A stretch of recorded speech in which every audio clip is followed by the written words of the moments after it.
The Galactic Council chamber buzzed with dismissive chatter as Ambassador Vex adjusted his ceremonial robes.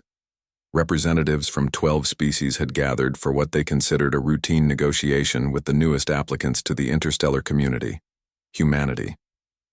"These creatures want equal representation," scoffed Counselor Trill, her scaled head shaking in apparent amusement. "They've barely achieved faster-than-light travel. What could they possibly offer our ancient alliance?"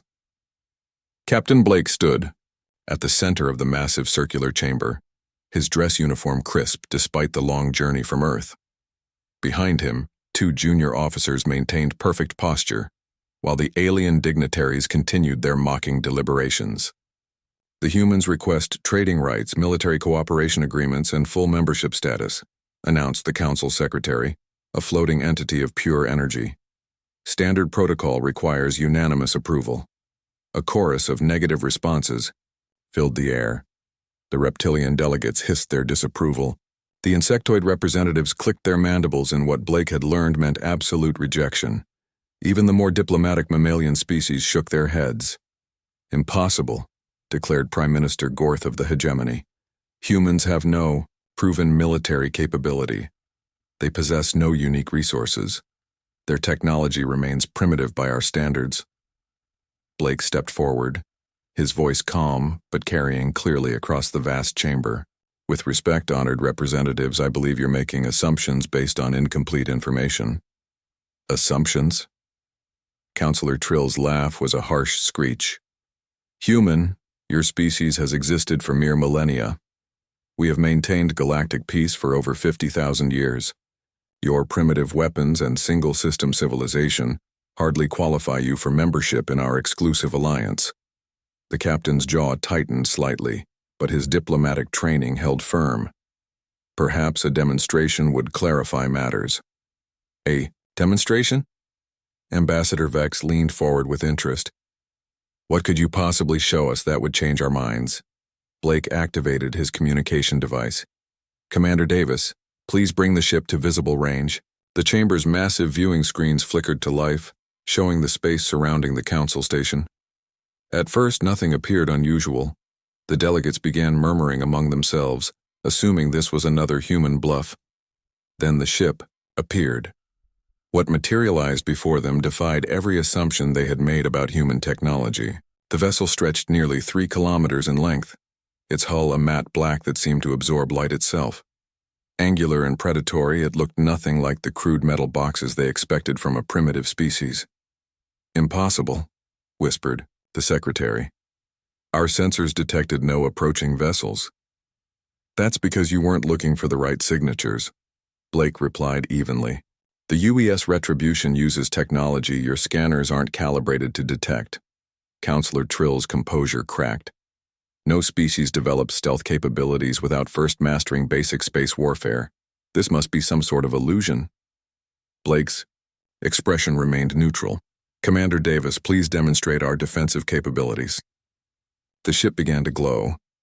Energy cascades rippled across its hull as shield generators came online. The readings on the Council's monitoring equipment went insane, registering power levels that matched their most advanced battleships. "How is this possible?" demanded Prime Minister Gorth. "Your species has been spacefaring for less than a century." "Humans have a unique approach to problem solving," Blake explained. "We don't follow linear technological development. We innovate, adapt, and overcome obstacles through unconventional methods." The ship's weapon ports opened, revealing armaments that made several delegates step backward despite being inside a heavily shielded station. Energy signatures indicated firepower that could level small moons. "You're threatening the Galactic Council?" Ambassador Vex's voice carried a dangerous edge.